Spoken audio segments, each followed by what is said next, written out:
Hey friends, welcome back to the Life and Leadership Podcast, and I am so glad that you're here.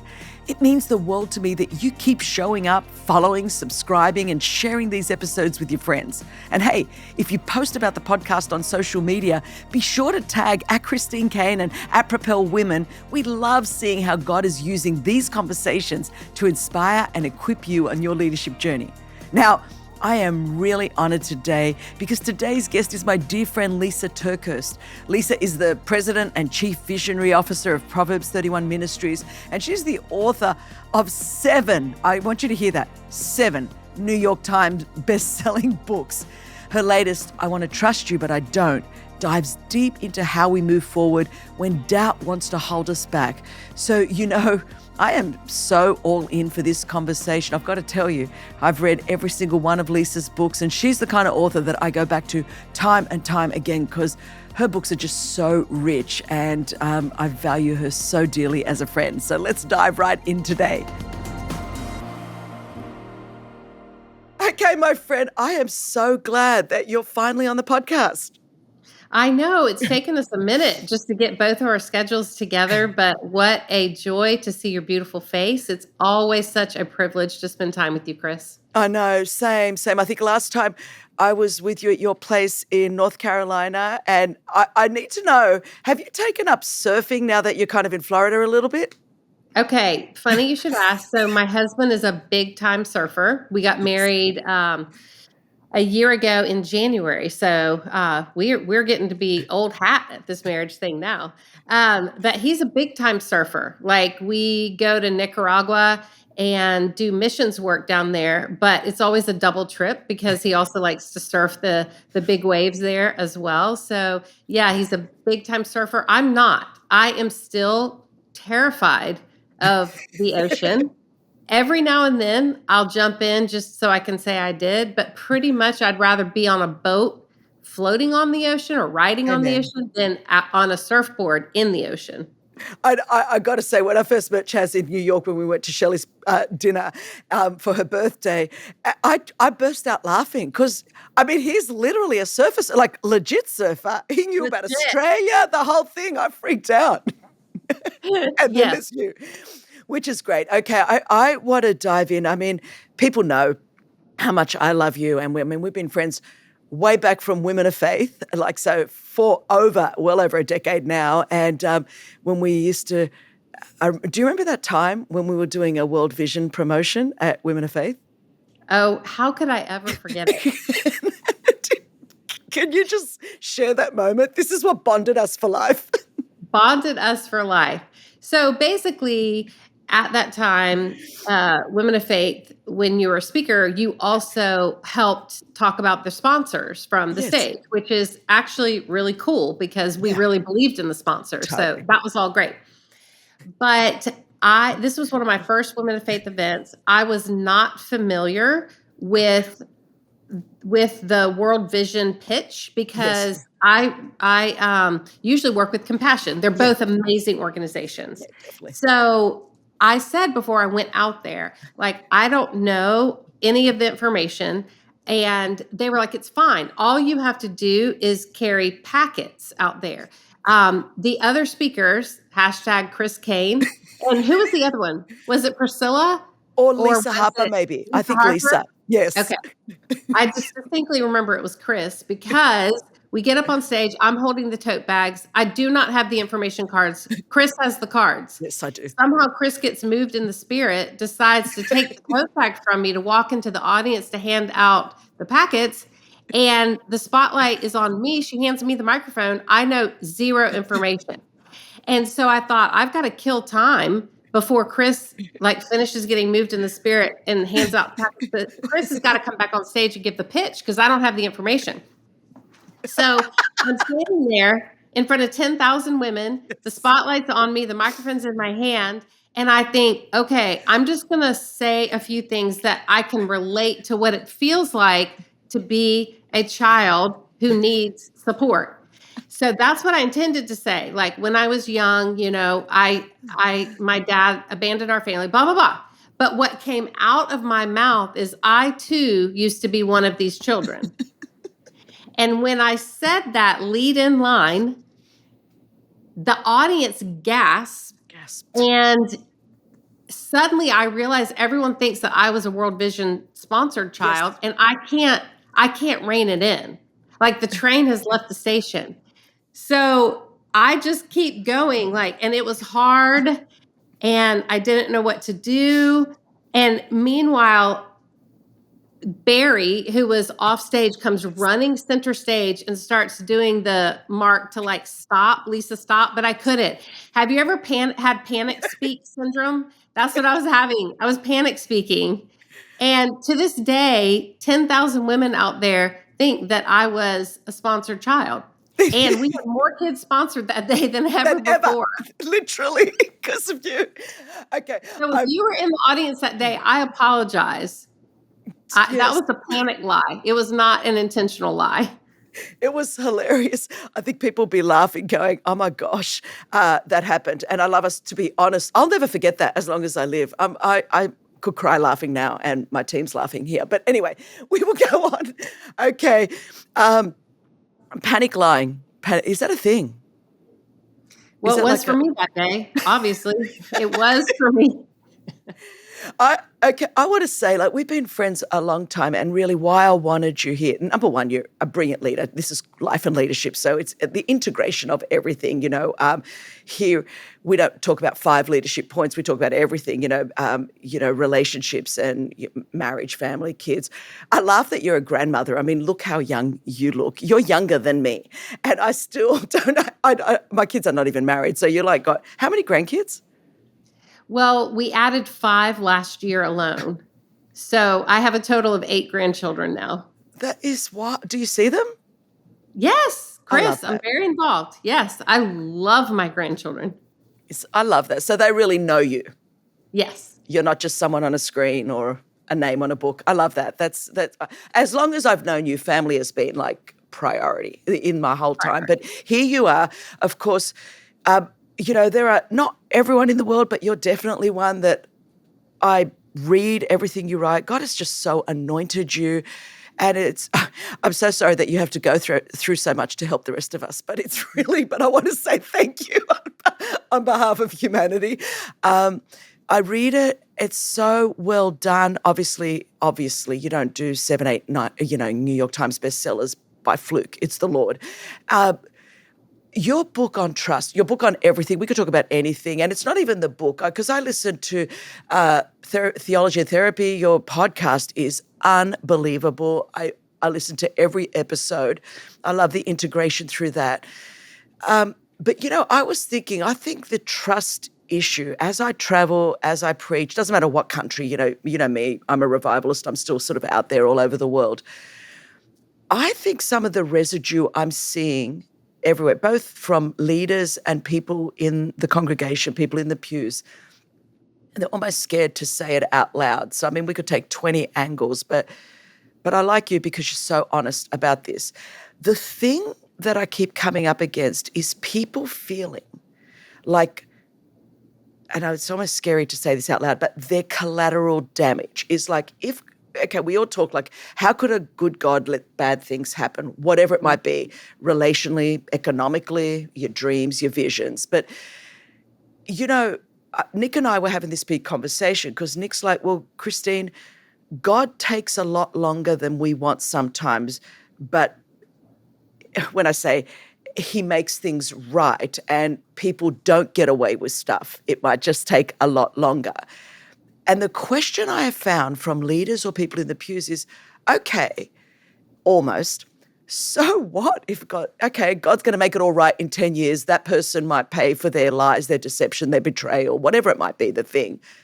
But doesn't God care about me as collateral damage or the other people that have been hurt in this thing? And it could be anything from a leadership thing or to someone in a pew to a personal thing or a church thing or an economic thing. I don't know if you hear the phrase, but this sort of, I'm trying to put language around it, but it's like people feel like collateral damage. And it's okay. You can preach to me, God might take 50 years to make it right. What does that mean for me? Does that mean he doesn't care? Does he not love me? That I could be on the receiving end of all of this, does God have a disconnect? Yeah, I'm going to get that person back, for want of a better phrase. I don't know. Do you know what I'm even saying here? Do you I come across do. that? Yes, yes. Chris, when I got a divorce, and it's still so hard for me to say that Yeah. word because I just never thought that that would be part of my story. Um, so as we were going through that, it got more complicated because my ex-husband decided to file not just one, but two lawsuits against me. And I'll never forget the day when I was all prayed up. I had a whole bunch of people praying for me. And I walked into this deposition where the point of it basically was for his attorney to grill me for an entire day Wow. and to make me trip up, to make me say something that they could then use to collect more proof. I mean, it's a Right. very daunting, scary experience. And I remember walking in and my ex-husband making the comment that he had a whole team of people praying for him. Wow. And in that moment, I literally sat back in my chair and I thought, it never occurred to me that he would have people praying for him, because in my mind, there had been so much damage done, Yeah. Yep. so much betrayal. And part of what was giving me the strength as I walked in that day was just knowing that God was on my side. And that day, my eyes were open to, I'm not saying God was on his side. I'm saying God loves people and Wow. has this bigger vision in mind. And I did have that feeling. So, like, what am I? Collateral damage here, Yeah. And what Yep. I've come to realize is that God was using this experience in a bigger way that I couldn't have envisioned the bigger way. I wanted God to deliver me from the attack. I wanted Yeah. God to make it all better for me. Like, that was my vision that day. But I realized that sometimes God is after such a bigger picture. Now, I am not comparing myself to Judas. I'm not comparing anyone else to Right. Judas. Yeah. I am making an observation about Judas. Judas, I believe, wasn't just a money hungry villain in the story of Jesus. Right. Yes. Did greed drive some of his decisions? Yes. Did Satan enter him? Yes. We can read through scripture, we can see all of that. But there's just one other perspective that I would love for us to consider, and that is that Judas wanted Jesus to rise up and be the military king that would ease the ache of the people at the time. They were under Roman law, Roman oppression. And Judas had a vision for what Jesus should do.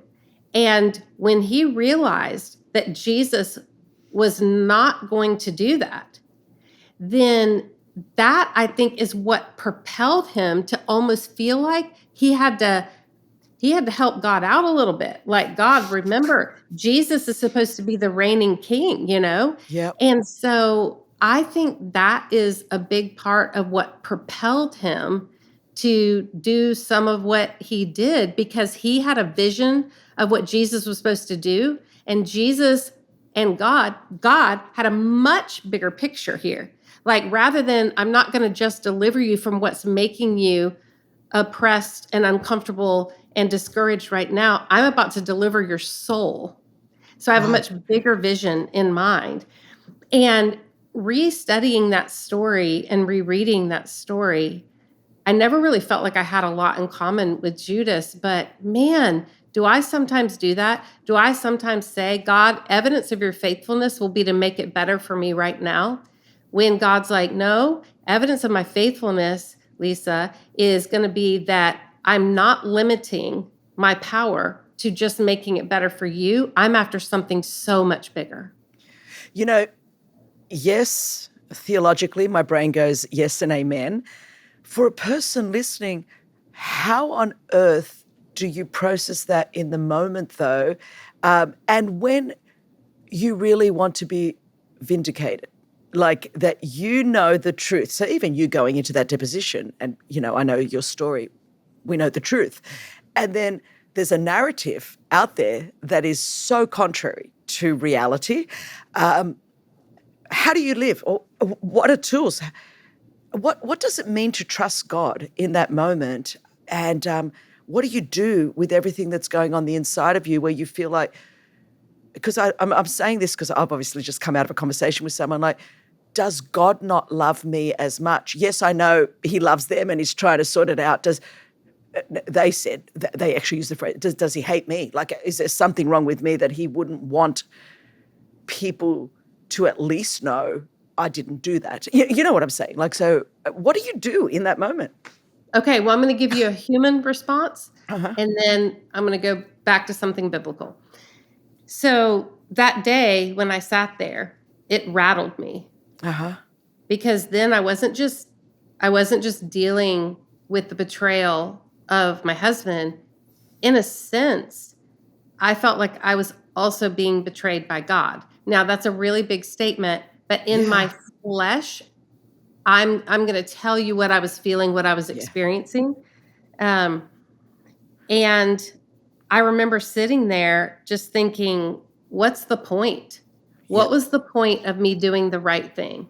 What was the point of me honoring my marriage vows? What was the point of me trying to honor you, God, even in the midst of all of these devastating situations? Like, what was the point, Because in my human estimation, I felt like God should be my defender that day. Like God should be completely for me and against them.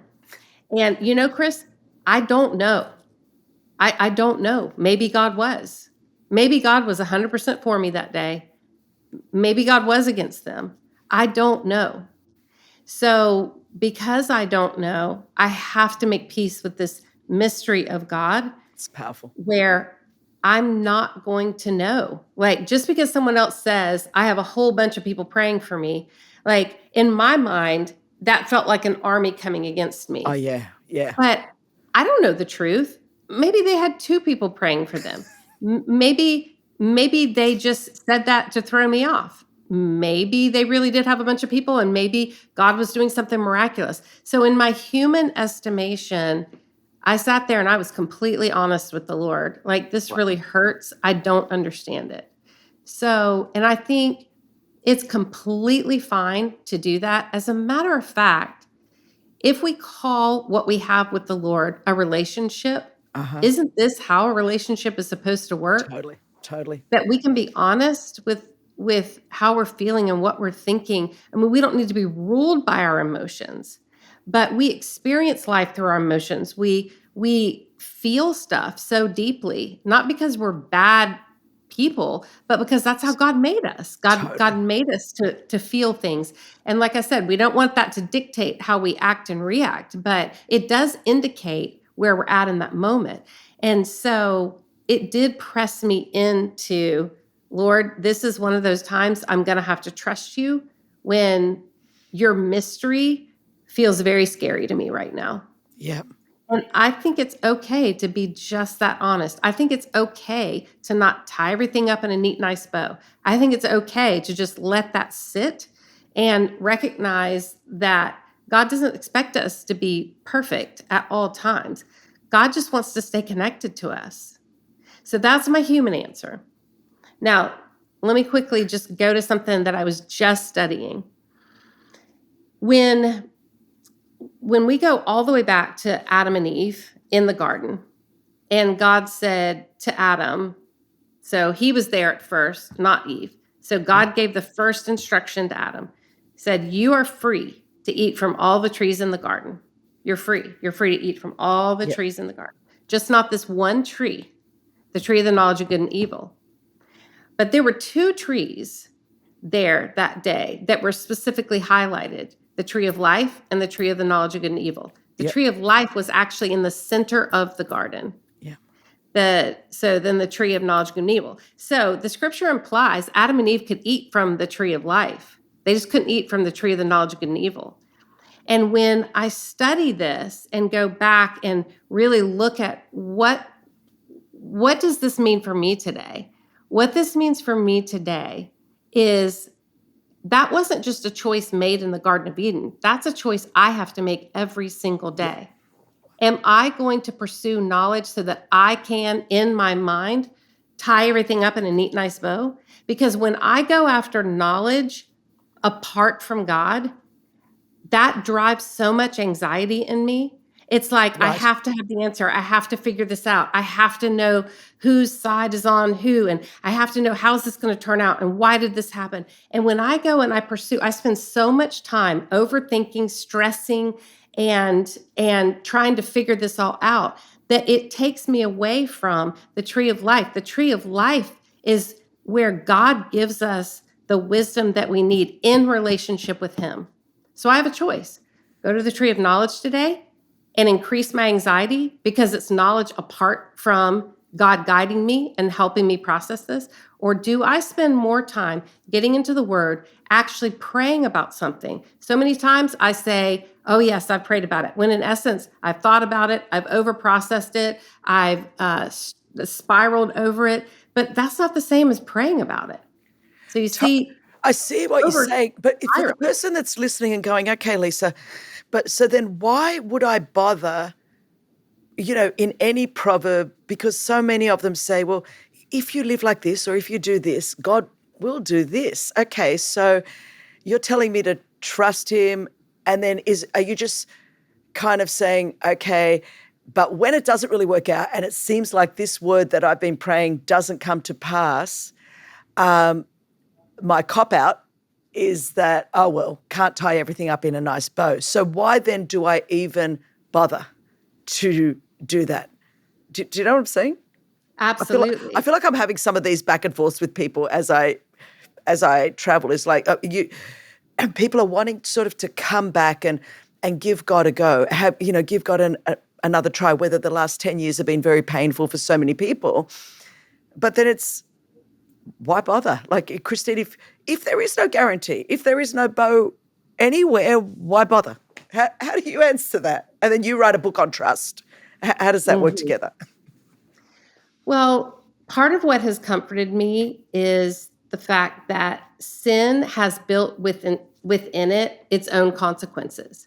So when someone sins against us, we don't have to worry about being the one that teaches the lesson, that makes sure that they, get punished for their actions, that makes sure to identify it as sin, because sometimes they sin against us and they won't even acknowledge that it's sin, Right. Yeah. They sin against us and they think, like, it is what it is. Like, Totally. they didn't even think that they were wrong. We don't have to ensure all of that because sin has its own consequence built within the sin. When you choose to sin, you unleash part pleasure, which is what attracted you to the sin, and part consequence. And the consequence is going to be there for that person, whether you ever see it or see them experience it or not. Like, that's powerful. That is powerful. Sin is already attached to the consequence of a sin is already attached to the sin. Yeah. So I remember a long time ago during one of the seasons, my journey with my ex-husband lasted a long time. Yes. Yeah. And during one of the seasons where we were getting back together, I asked him one time, what was it really like? Like when you stepped into that world of having an affair, what was it really like? And I don't remember exactly what he said, but I remember him saying that the darkness got so dark that it was not all the pleasure that I assumed that it was. Right. It was dark. It was darkness. And he experienced it. So, I think, and I know this for myself, Chris, when I sin, I feel the weight of the consequences of that sin. But I Yeah. forget it with other people because when I look across at another person who's really, really hurt me, and it looks like they're off living their best life, and I'm the one sitting here paying the consequences for Yes. their activities, that really boils me. Like Yeah. that gets Yeah. me every single time. But that's one thing that helps me is recognize the consequences are built in. Like we don't have to ensure it, just know that it's there. The second thing is that God will not be mocked. God may have mercy and grace for that person for a season. And that's what I was talking about with the bigger picture. But in the end, God's not going to be mocked. God sees, God knows, God is very aware of what is true and what is not true. So our job is not to try to get that person, make sure that they get punished or make sure they learn their life lesson. That's not our job because honestly, when we travel that road, God says that vengeance is mine. But when we It's very travel good. the road of vengeance, that's where we get caught up in a whole nother realm of sin, bitterness, anger, Totally. resentment. And when we put those things in our life, it's like dropping blood in the water and the sharks draw near. I spent a lot of time looking at the effects of bitterness, hurt, anger, rage, slander, all of those kinds of activities that we can participate in when someone else has wronged us. And somewhere in each of those lessons, starting with Genesis 4, with the two brothers, Cain and Yeah. Abel, when before Cain killed Abel, God comes and has a conversation with him and says, like, sin is crouching at your door. Yes. Yeah. Sin is crouching at your door. It desires to have you, but you must rule over it.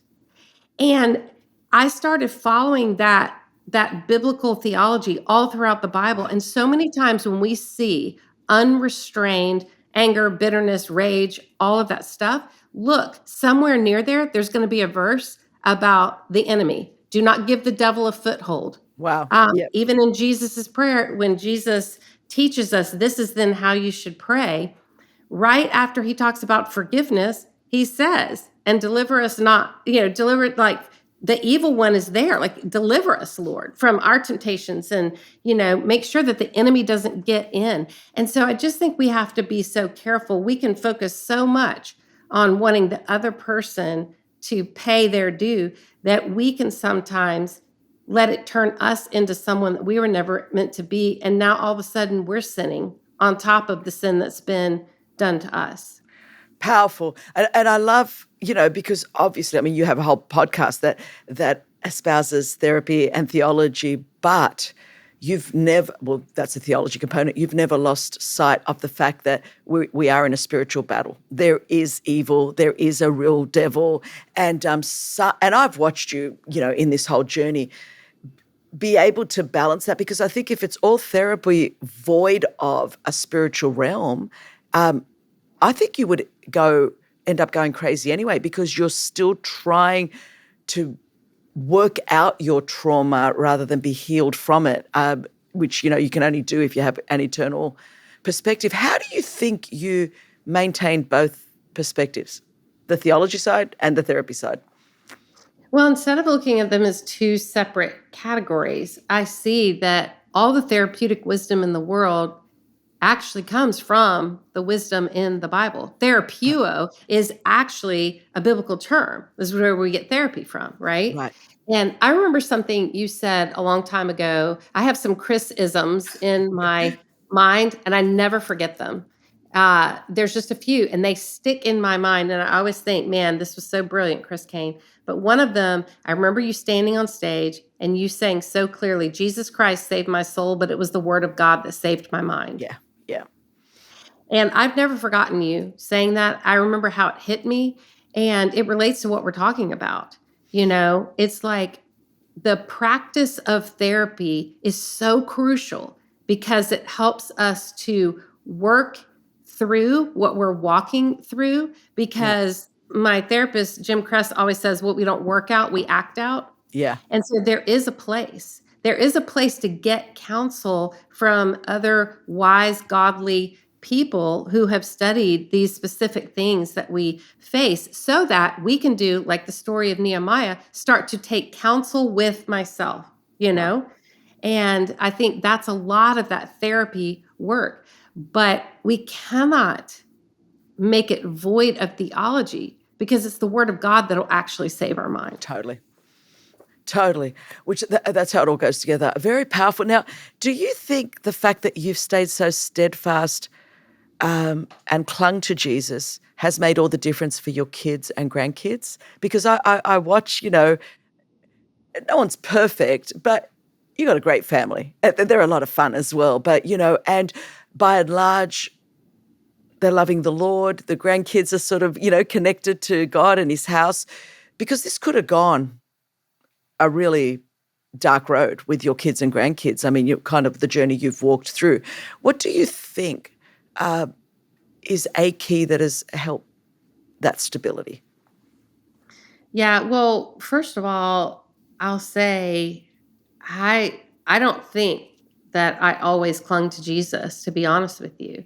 I think there were seasons where I absolutely got into such a funk where like I had to set the Bible down for a little bit, and my prayers were reduced to God help me. I mean, Yeah. that's basically all I could pray in some of those moments. So I don't think in those moments, I don't think I was like some spiritual giant who was like, let me preach a sermon back to myself. It wasn't that at all. There was just these stretches of survival where I was just hanging on by a thread. And to Yeah. be honest, the blessing that I did have in that is I had surrounded myself with godly friends Yeah. who, when I couldn't stand on my own faith, um, I could stand on theirs. Like they had to have faith for me. Yeah. When I couldn't pray, they stepped in and they prayed for me, and it wasn't like we were having prayer services every day. It's just I would send out a text like,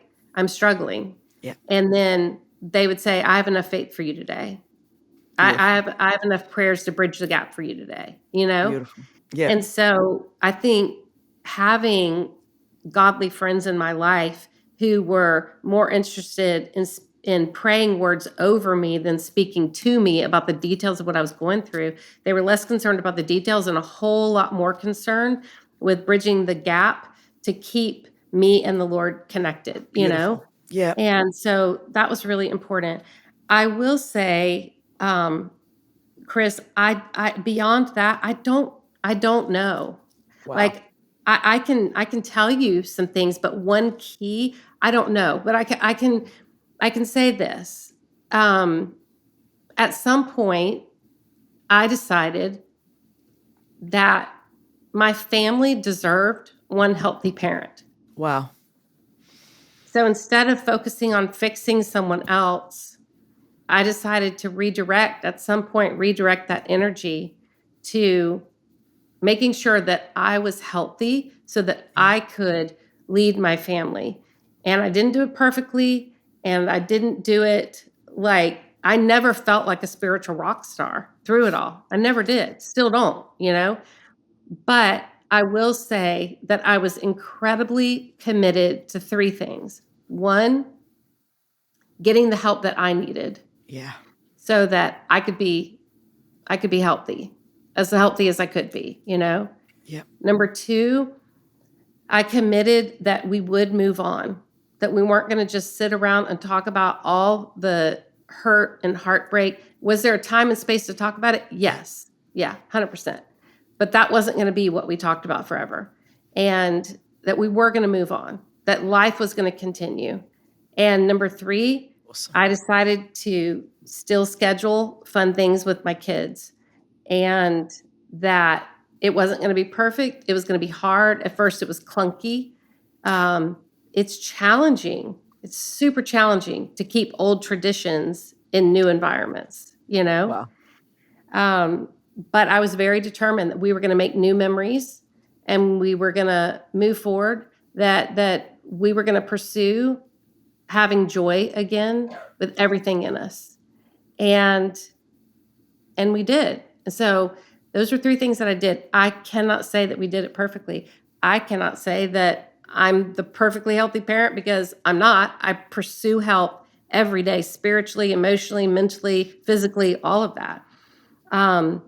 But I think refusing the lie that just because you had your trust broken, just because your family fell apart, just because life doesn't look like you thought it would. That all can be life altering, but it doesn't have to be life ruining.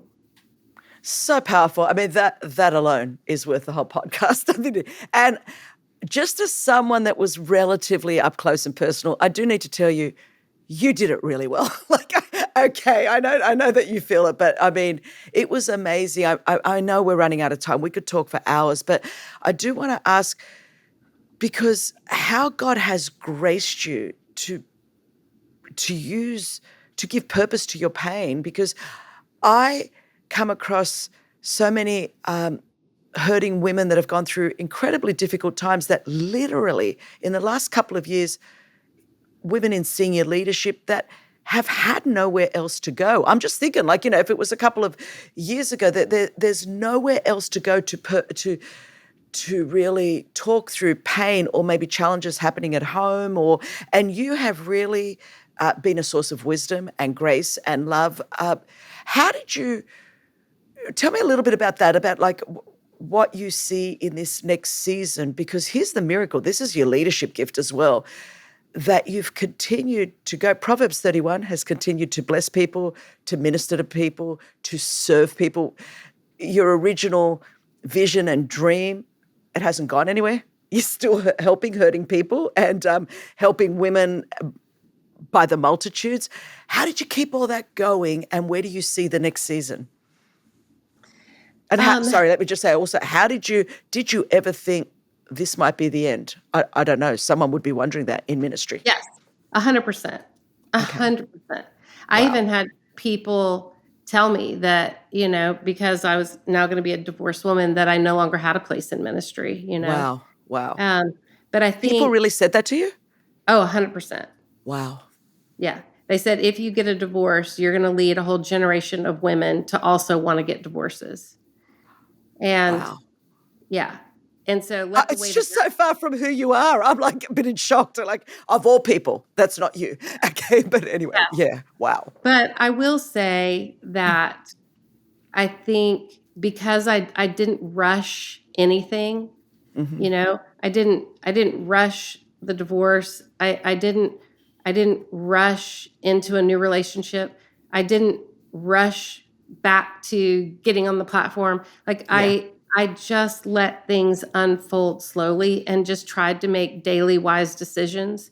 And it led me right back to ministry, but ministry with more compassion, with more understanding, with more sensitivity, and also with kind of a fresh vision for helping women who love the Lord and who have found themselves walking through an unwanted divorce, just helping them to know biblically what the Bible actually does and does not say about divorce, and what the Bible does and does not say about forgiveness, what the Bible does and does not say about trust. Powerful. And so these books that I've written, what the Bible does and does not say about boundaries, Yeah.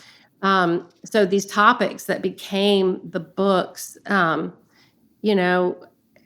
they were heart projects because I had been so confused about all of it. And so I knew if I was confused about it and suffered a very long time staying in a relationship that I shouldn't have stayed in for as long as I did, I shouldn't have rushed it, but also, like, in some aspects, I stayed too long, Yeah. And, but I wanted to help other women, not to tell them what to think, but to give them a lot to think about, and at least give them the theological wisdom that became available to me because I hired a theologian on my staff. And so Joel and I started doing the biblical theology of all of these complicated topics, the biblical theology of disappointment, the biblical theology of forgiveness, the biblical theology of boundaries, the biblical theology of trust, and the biblical theology of all, like, even divorce. We have a book coming out this fall where we take time and we did the biblical theology around a topic that nobody really wants to spend hours and hours and hours on, divorce. And yet most Christians do not know what the Bible actually does and does not say about divorce. So Totally. we've written a book together called Surviving an Unwanted Divorce, and it's me, Jim, and Joel. So you get the therapeutic wisdom, the theological wisdom, and the experiential wisdom all in one short. Wow. Wow. And so, like, would it have been much easier in my life to walk through the divorce, like close that chapter and move on and write books about flowers in my garden? Yes, honey. Yes. But I couldn't do that. I couldn't do it because I saw the need for Totally. biblical wisdom and therapeutic help. And I thought, if I had to go through this, by God, I'm going to Wow. help other people do it too. Wow. I'm so grateful you have.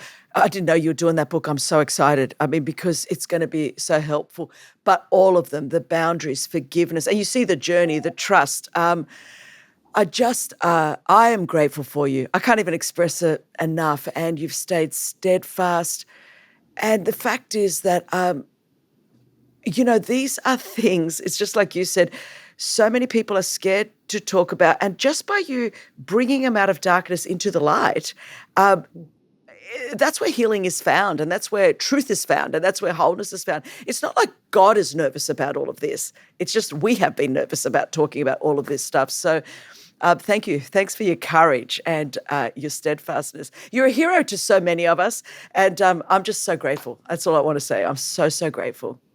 Well, thank you, Chris. And thank you so much for being one of those friends that I knew I could call. Yeah. And you never, ever stood in judgment over me. You never picked up the Bible and weaponized it against me. You just stood beside me as a really good friend, night or day.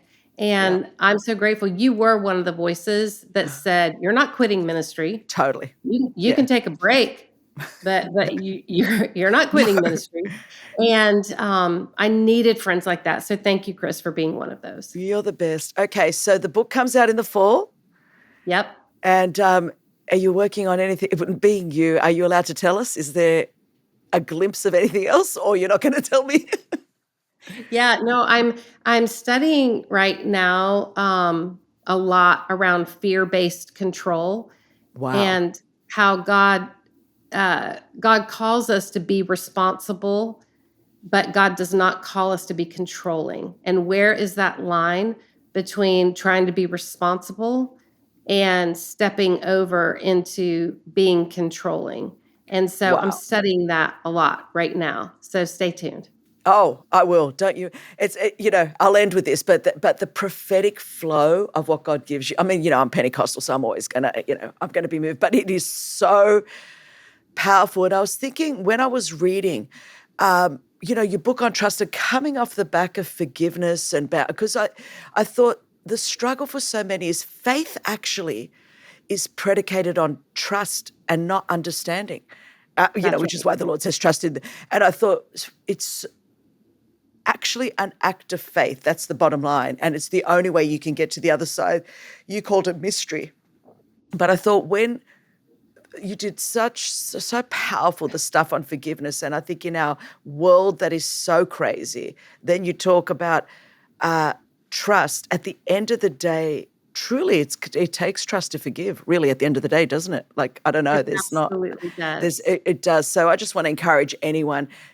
You've got to ultimately come back to the character and nature of God. He is good, he does good, and you have to trust that that is true.